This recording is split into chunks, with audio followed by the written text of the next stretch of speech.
사내립 왕이 나무다를 쳐서 또 들어오는 그런 상황에 대한 말씀입니다. 그래서 열왕기하 18장과 19장의 그 사건들을 지금 또 말씀을 통해 이사야를 통해서 말씀하고 있는데요.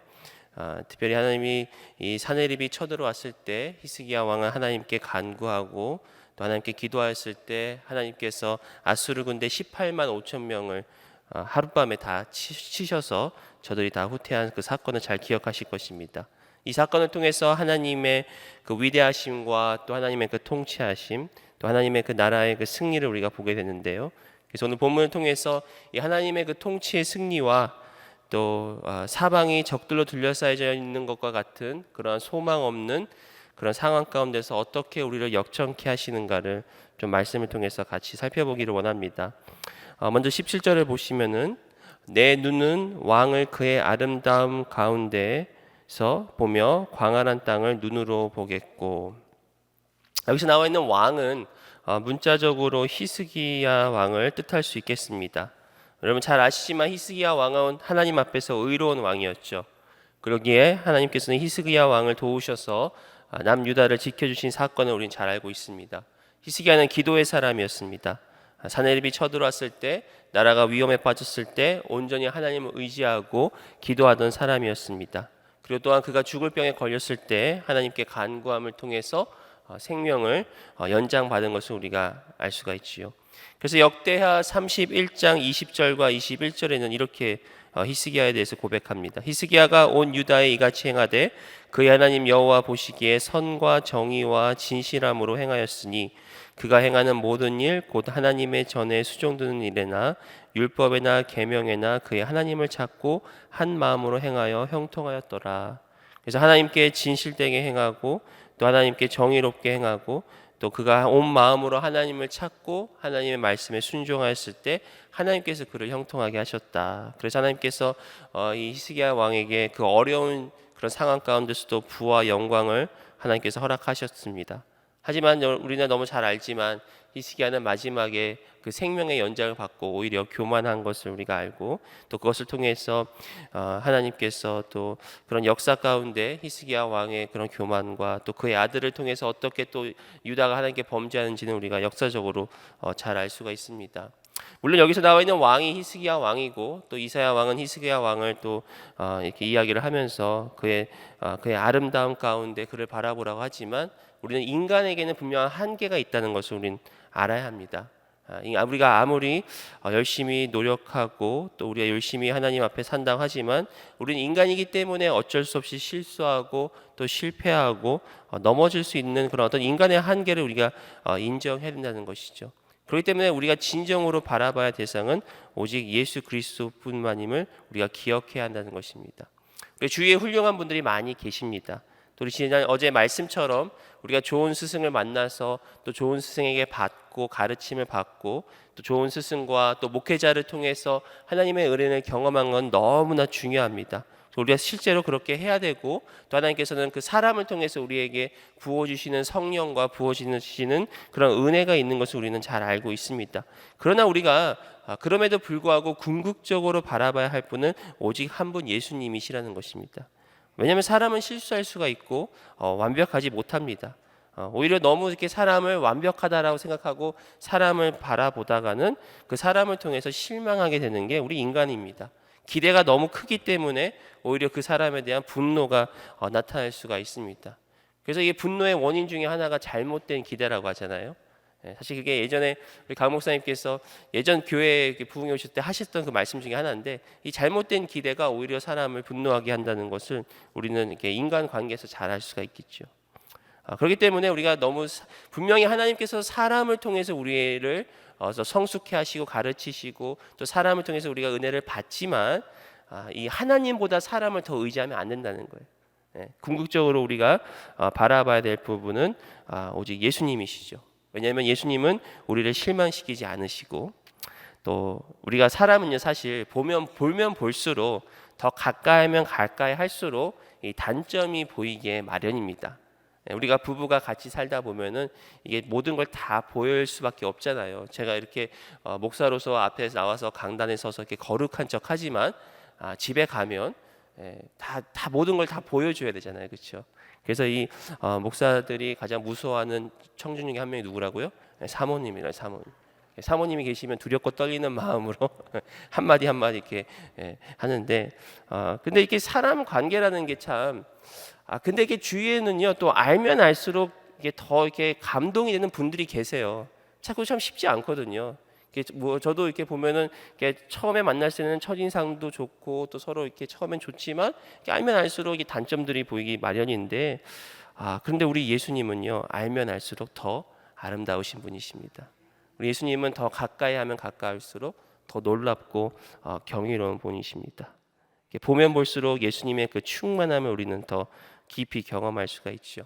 예수님을 알면 알수록 그분의 깊이, 그분의 그 영광을 경외하며 또 경이롭게 주님을 만납니다. 참 이게 그렇기 때문에 말씀을 우리가 묵상하고 묵상할수록 이미 아는 말씀이지만 그 가운데 하나님을 다시 우리가 발견할 수가 있고 또 우리가 평생을 같이 주님과 동행해도 우리가 주님을 다 알지 못하죠.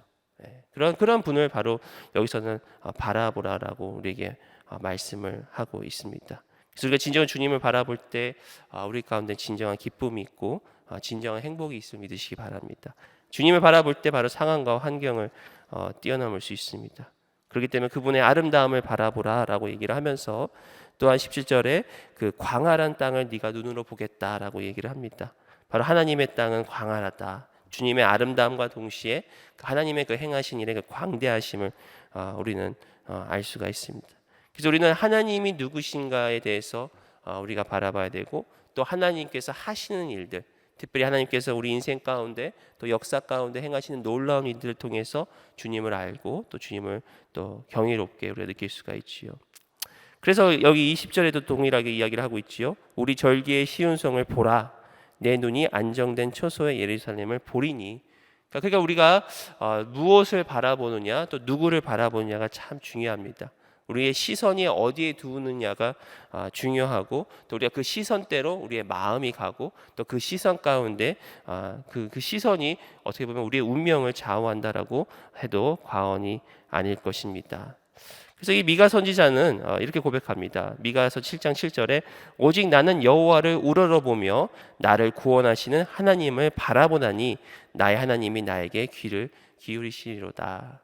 이게 어떤 이 역사적인 가운데 또 나라가 안팎으로 좀 어지럽고 시끄럽고 또 적국들이 쳐들어 하지만 이 미가 선지자가 고백하는 거예요. 오직 나는 여호와를 우러러볼 것이다. 나를 구원하시는 하나님만 바라볼 것이다.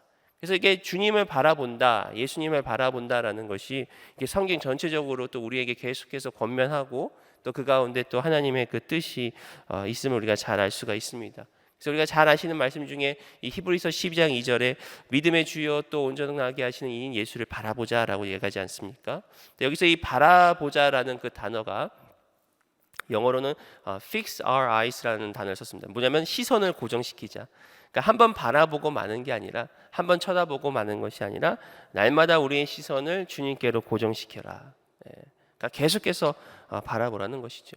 그 이유는 뭐예요? 바라보면 바라볼수록 그 아름다움과 그 놀라움과 하나님의 그 깊은 은혜를 우리가 체험할 수 있기 때문입니다. 그래서 이 주님을 바라본다는 것은 우리가 시선을 고정해서 또 주님을 계속해서 생각하는 것이라고 할 수 있겠습니다. 즉 우리의 마음을 주님으로만 충만케 채우는 것입니다. 제가 예전에 읽었던 그 책 중에 그 프랭크 루박의 돕는 기도라는 책이 있었는데 그 책에서는 이렇게 예수님을 생각하는 것이야말로 바로 예수님이 이 세상을 정복하시는 가장 좋은 기도라고 이야기를 합니다. 제가 잠깐 읽어드리겠습니다. 그리스도가 세상을 정복하시도록 돕는 가장 좋은 방법은 우리 자신의 마음을 그리스도로 가득 채우는 것이다.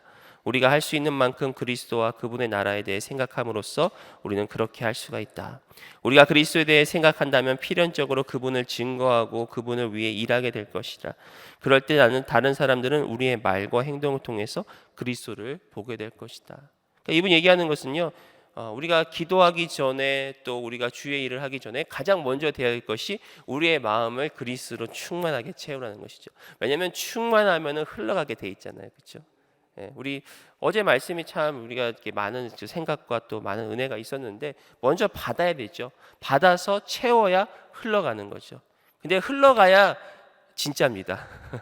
없는 거 자꾸만 흘려내보려면요, 이상하게 이게 뭐라 그럴까요? 좀 이렇게 잘 안 되더라고요. 이렇게 사역도 없는 건 바닥바닥 긁어가지고 내보내다 보면은 이게 온전한 이 뭐랄까 하나님의 은혜라기보다는 자꾸 뭐가 섞여서 나오고 우리 인간의 노력이 나오고 또 이렇게 객기를 부린다고 그러죠. 그런 일이 가끔 있을 때 있지 않습니까? 그러니까 먼저 채우라는 거예요. 주님으로 채워라. 계속해서 주님께 받아서 주님을 채워서 우리가 그 채운 것을 이렇게 흘러내보내는. 예. 제가 이게 월요일 새벽은 일부러 좀 주일 설교를 얘기를 해요. 어차피 우리 어제 설교 좋은 말씀 들었으니까 조금 더 이렇게 말씀을 좀 생각하고 좀 묵상하자는 의미에서. 근데 바로 오늘 말씀도 마찬가지로 예수를 바라보라는 것은 결국은 예수님으로 채우라는 얘기거든요. 내 마음을 주님으로 채우고 그것이 자동적으로 흘러가다 보면 전도가 되는 거고, 그것이 자동으로 흘러가다 보면 선교가 되는 거고, 그것이 흘러가다 보면은 기도와 또 교회를 섬기는 그런 봉사들이 된다는 것입니다. 그래서 이 이사야 선지자는 우리에게 이 왕 예수 그리스도를 그 아름다운 가운데서 바라봐라. 주님을 바라보면 바라볼수록 그 아름다움과 경이로움과 그 영광이 우리 가운데 충만하게 다가온다라고 말씀을 하고 있습니다. 18절과 19절을 보시면은 내 마음은 두려워하던 것을 생각해내리라. 계산하던 자가 어디 있느냐? 공세를 계량하던 자가 어디 있느냐? 망대를 계수하던 자가 어디 있느냐? 내가 강포한 백성을 보지 아니하리라. 그 백성은 방언이 어려워 내가 알아듣지 못하며 말이 이상하여 내가 깨닫지 못하는 자니라.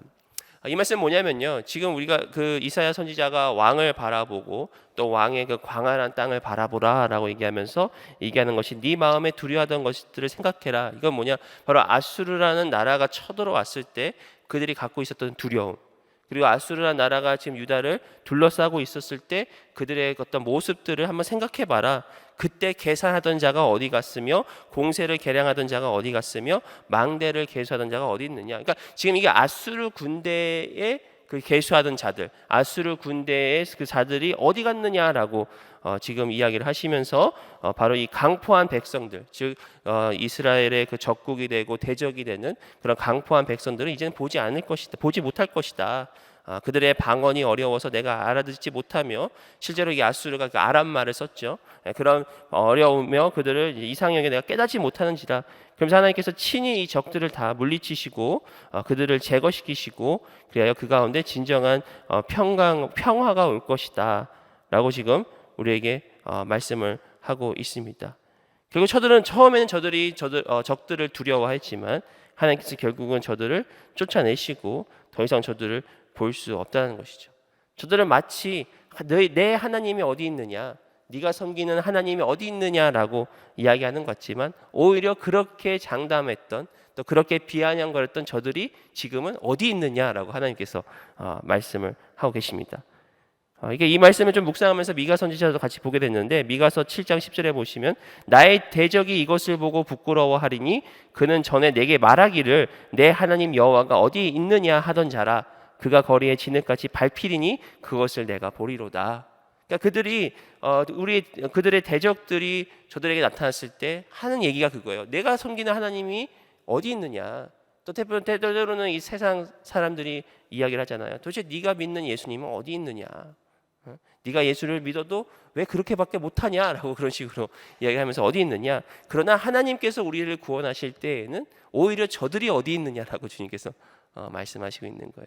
어떻게 보면 세상에서 우리가 털을 잡고 사는, 세상에서 우리가 의지하고 있는 것들, 세상 사람들은 이것이면 된다라고 얘기를 하지만 하나님께서는 나중에는 그것들이 다 어디 갔느냐, 너희들이 붙잡고 있었던 것들, 너희들이 서 있는 것들, 너희들이 의지하고 있던 것, 모든 것이 다 어디 있느냐라고 우리에게 말씀하실 때가 있다라는 것이죠. 그래서 20절 보시면은 우리 절기의 시온성을 보라. 내 눈이 안정된 처소인 예루살렘을 보리니 그것은 옮겨지지 아니할 장막이라. 그 말뚝이 영영이 뽑히지 아니할 것이요 그 줄이 하나도 끊어지지 아니할 것이며. 바로 하나님께서 친히 통치하시고 그리고 하나님께서 이 대적들을 무찌른 후에 그곳이 바로 이제 그 시온성, 안정된 처소인 그 시온성과 예루살렘을 볼 것이다라고 다시 말씀하고 있지 않습니까? 그래서 하나님께서 세우신 시온성과 예루살렘은 영원히 옮겨지지 아니할 것이고 그리고 영원히 뽑히지 아니할 것이다라고 우리에게 말씀하고 있습니다. 영원히 옮겨지지 아니하시고 영원히 뽑히지 아니하고 또 영원히 끊어지지 아니하는 그곳에서 우리가 느끼는 감정은 뭐예요? 바로 영원한 그런 안정된 처소가 된다는 것이죠. 안정된다는 것은 영원히 변치 않다는 의미를 갖고 있죠. 안정된다는 것은 흔들리지 않은 것을 우리가 알 수가 있습니다. 바로 하나님께서 친히 세우신 시온성과 하나님께서 세우신 그 예루살렘은 바로 이렇게 안정된, 영원히 흔들리지 아니하고 뽑히지 아니하고 옮겨지지 아니하는 그런 하나님의 성이다라고 우리에게 말씀하고 있습니다. 그렇기 때문에 우리는 그 가운데 안정됨을 느낀다는 것이죠. 하나님은 변하지 않으시기 때문에 우리는 하나님을 신뢰할 수 있습니다. 인간은 변하기 마련이고 감정의 기복이 있기 마련이지만 주님은 변하시지 않는다. 어제나 오늘이나 영원토록 동일하신 분이기 때문에 우리가 그분을 신뢰하고 맡길 수가 있습니다. 그리고 일반적인 이 사람들과의 관계도 일관된 사람을 우리가 신뢰하지 않습니까? 항상 그 자리에 있고 항상 자기 자리에 있고 항상 그 자리에서 묵묵히 섬기는 그런 분들을 우리가 신뢰할 수 있지 않습니까? 근데 무엇을 조금만 맡기면은 이렇게 들쑥날쑥거리고 안 나타나 그러면 얼마나 불안하겠어요. 그런 것 같이 그러나 하나님은 항상 그곳에 계시다는 것이죠. 하나님이 세우신 것은 절대 흔들리지 않는다는 것이죠. 그렇기 때문에 우리가 신뢰하고 맡기고 그곳에 진정한 안정을 우리가 찾을 수 있다는 것입니다. 그리고 평안함을 느낄 수 있다는 것이죠. 아마 우리 모두가 다 경험하겠지만 우리가 가장 평안함을 느끼는 곳이 또 이게 어머니의 품이 아닐까 그런 생각이 듭니다. 요즘에 이게 밤마다 우리 둘째랑 셋째가 엄마 품 쟁탈전을 벌입니다. 둘째랑 셋째가 서로 엄마한테 안기겠다고. 도대체 저한테 오는 애는 아무도 없고 그렇게 엄마 품에 안기려고 이렇게 쟁탈전을 벌이는데 아이들에게는 이 엄마 품이 가장 어떻게 볼까요? 안정된 처소죠. 아이들의 처소지 않습니까? 제가 이제 어제까지 이렇게 라하밈 출산 교실을 이렇게 하면서 또 우리 어제 특별히 우리 그 소아과 하시는 우리 홍 장로님께서 강의를 해주셨는데 그분이 이런 말씀을 하세요. 정말 하나님께서 어떻게 보면 우리 육체 안에 온 우주를 담고 계시다는 것이죠. 이 작은 세포들이 이게 수천 개, 수억 개, 수억만 개가 이 작은 세포들을 이루어서 우리의 몸을 창조하지 않습니까? 그래서 사실은 하나님께서 온 우주를 우리 육신 가운데 담아줬다. 그러면서 그분이 본인이 45년 의사 생활을 하지만 아직도 그 하나님의 그 창조의 그 경이로움은 이루 말할 수가 없다. 자신이 갖고 있는 어떤 지식의 한계를 느끼시면서 실제로 이렇게 의료계에서도 이해하지 못하는 게 너무나 많다는 것이죠. 어떻게 이 세포들이 이게 하나가 되어서 움직이며 신경을 이루고 기관을 이루고 이 모든 것들이 너무나 이게 어떻게 보면 하나님의 그 창조의 놀라움, 경이로움 그런 얘기를 이렇게 하시면서 참 이 그분이 이렇게 겸손하게 하나님을 이렇게 높여드리는 게 참 저는 보기 좋더라고요. 왜냐하면 이 세상에서 어떻게 보면 가장 뛰어난 학문이라는 또 좋은 학교에서 모든 것을 다 배웠지만 결론은 하나님의 그 창조의 그 경이로움에 대해서 말씀을 하시면서 또 특별히 또 그 엄마의 그 뱃속에 그 아이들을 품으면서 그 뱃속에서 이제 그 태반이 생기고 또 이 자궁 안에 이 아기집이 생기는 이 모든 과정들이 아이들이 가장 안전하게 보호받을 수 있는 비록 여인은 참 연약하지만 한 여인은 연약하지만 그 안에 그 세상 그 누구도 줄 수 없는 그 아이에게 그 생명에게 줄 수 있는 그런 안정됨, 또 보호 이 모든 것들이 참 이렇게 놀랍다라는 것을 이렇게 저도 이렇게 다시 좀 이렇게 들으면서 이미 어떻게 보면 우리가 알고는 있지만 다시 한번 좀 이렇게 새롭게 깨닫는 그런 시간이었습니다. 바로 이 작은 여인 안에 우리 인간 안에 온 우주를 넣으시고 또 그곳에서 가장 한 생명의 아이가 가장 안전되게 그 안에서 거할 수 있는 처소를 지으시는 하나님.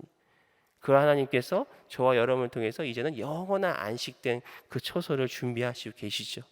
그래서 그 처소에는 우리는 진정한 안식을 누리고 진정한 그 영원한 그 안정된 그곳에 우리가 살 수가 있습니다. 특별히 요즘과 같이 이렇게 시대가 참 흉흉하고 뭐 한국의 조국의 여러 가지 그런 전쟁이 난다 안 난다 또 지진이 이곳에 뭐 캘리포니아에 올 것이다 안 올 것이다 참 이야기들을 많이 하지 않습니까? 세상은 계속해서 우리를 두렵게 하고 또 미래에 대한 어떤 불확신 가운데 우리가 염려하지만 우리에게는 영원한 안전한 처소 대신 주님이 계시다는 것이죠. 변하지 아니하시는 신실하신, 우리를 실망시키지 않으시는 그 주님 때문에 우리가 신뢰하고 주님 안에 거할 수 있겠습니다. 21절 보시면은 여호와는 거기에 위험 중에 우리와 함께 계시리니 그곳에는 여러 강과 큰 호수가 있으나 노젓는 배나 큰 배가 통행하지 못하리라. 하나님께서 그러한 시온과 예루살렘에 바로 주님께서 그곳에 위험 중에 함께 계신다.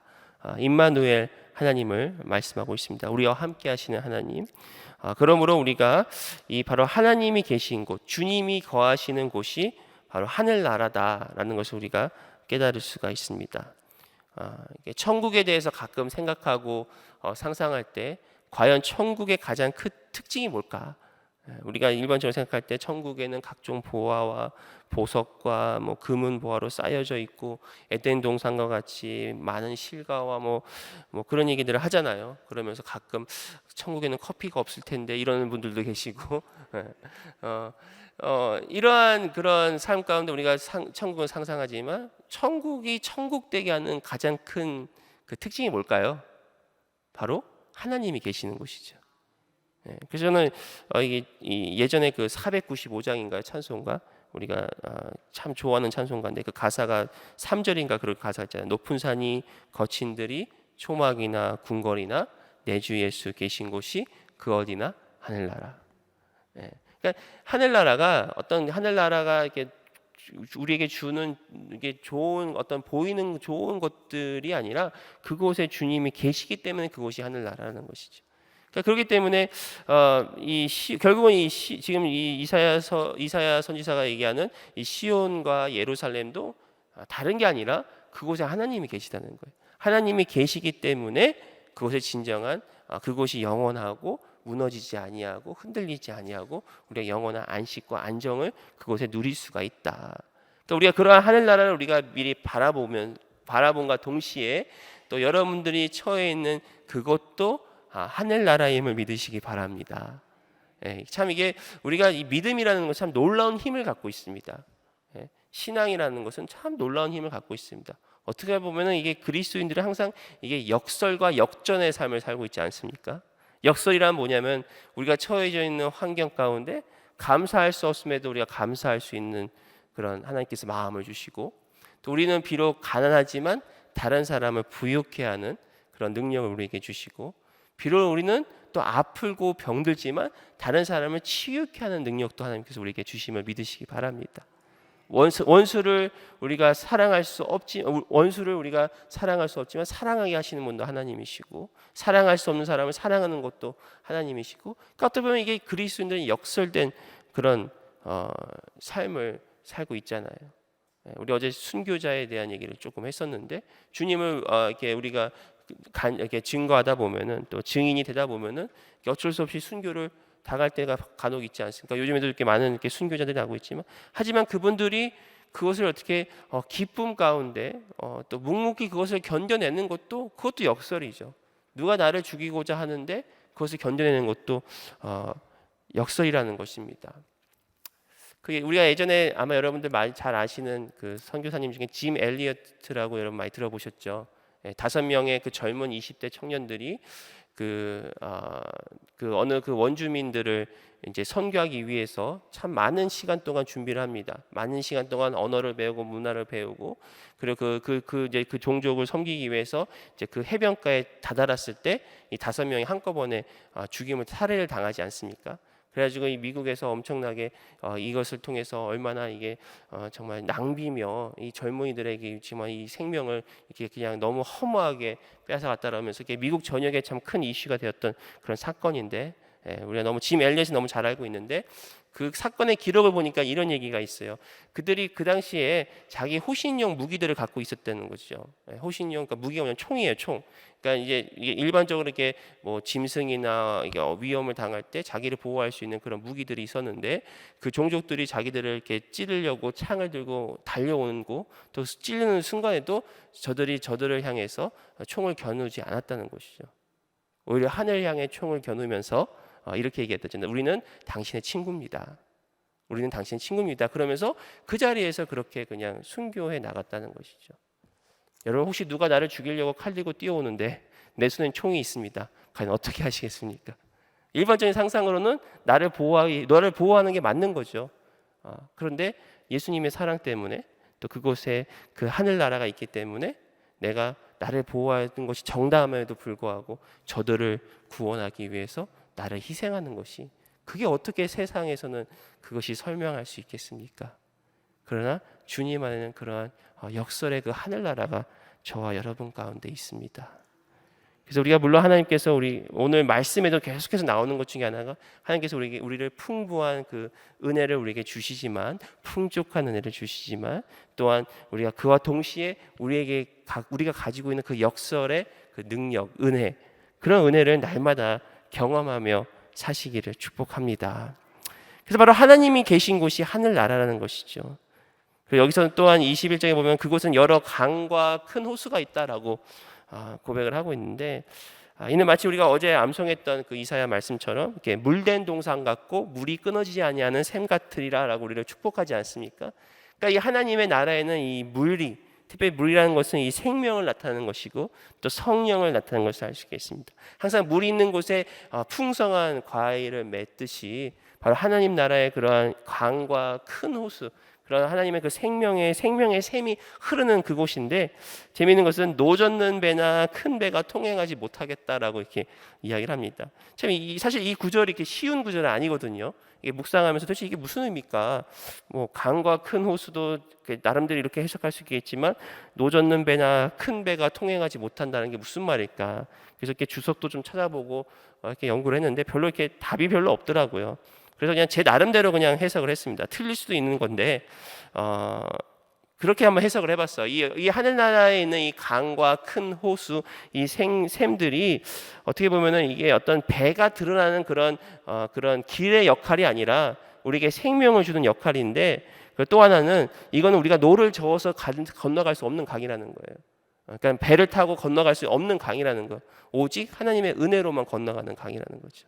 은혜로만 거할 수 있는 것이죠. 내가 열심히 노를 저어서 그것을 건너간다 한들 그럴 수 없는 곳이라는 거죠. 하나님의 나라는 하나님의 은혜로 하나님께서 택하시는 저와 여러분들을 하나님께서 친히 이끄시는 나라이기 때문에 우리가 노를 젓거나 배를 타고 들어갈 수 없다.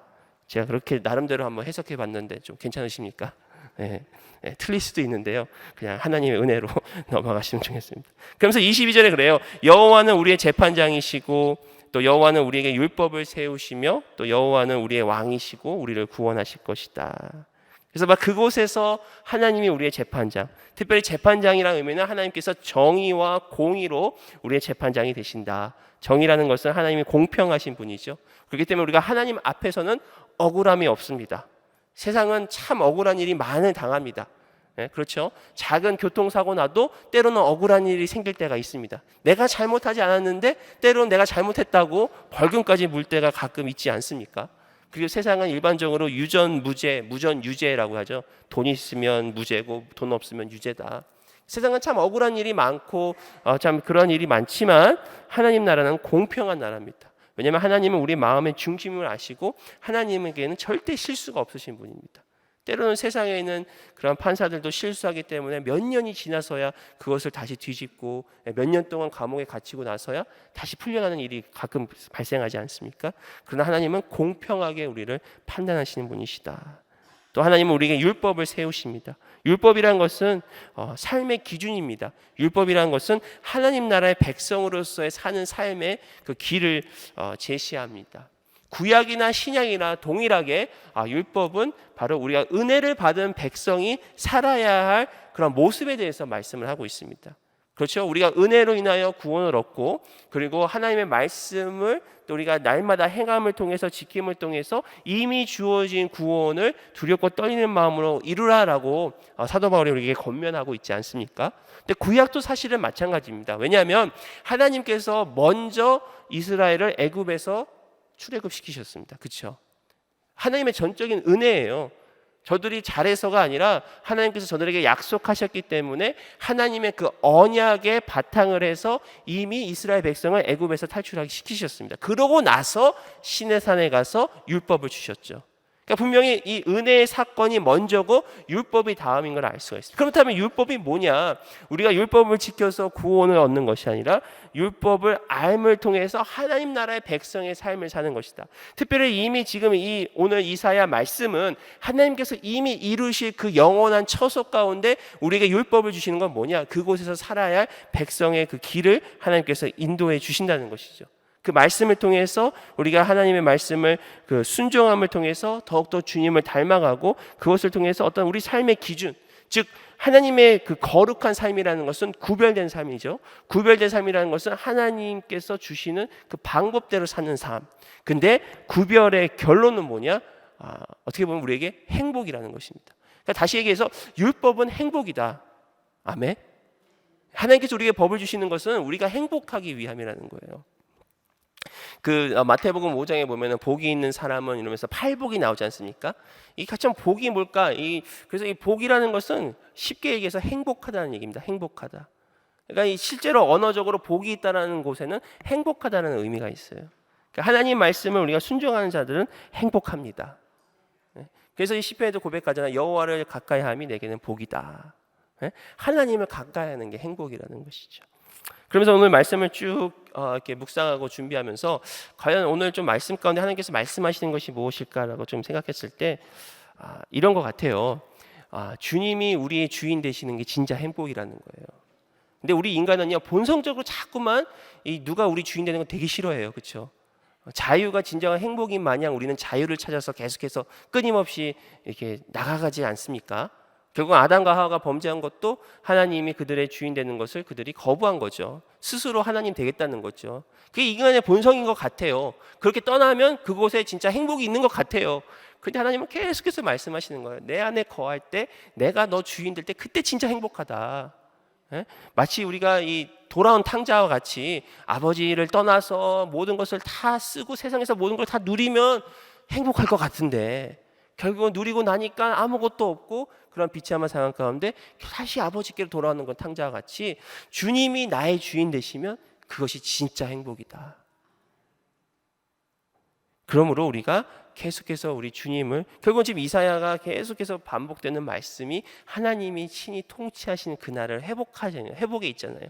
회복이라는 것은 하나님이 통치하는 그 회복. 하나님 오늘 금방 읽었던 말씀과 같이 하나님이 친히 우리의 왕이 되시고 그리고 하나님께서 그 왕이 되심을 통해서 우리를 구원하시는 그 진정한 그 회복이 우리 가운데 있을 것이다.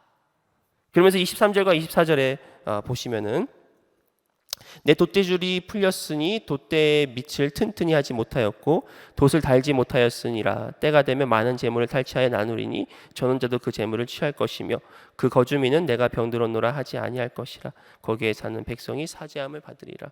그래서 하나님께서 이 통치하는 나라 또 하나님께서 친히 승리하는 그 전쟁 후에는 이 재물을 나눌 것이다. 이 전쟁의 어떤 승리의 전리품을 이렇게 취하게 되면서 그러면서 저들이 많은 재물을 그러니까 하나님의 백성들이 하나님께서 약속하신 많은 그 풍부함을 누리며 그러면서 23절에 저는 자도 그 재물을 취할 것이며 그리고 하나님께서 24절에는 치유하시는 치유의 하나님, 구원의 하나님을 대해서 우리에게 말씀하고 있습니다. 너무나 좋은 우리 하나님 아버지십니다. 그런 하나님 아버지와 함께 있는 것이 진짜 행복입니다. 마치 엄마의 품을 우리가 그리워하는 것이 오늘도 이런 하나님의 그 품을 우리가 그리워하면서 주님 안에 거하시면서 여러분 각자 사시는 그 삶 가운데 하나님의 놀라운 그 역설의 능력과 은혜가 충만하시기를 축복합니다.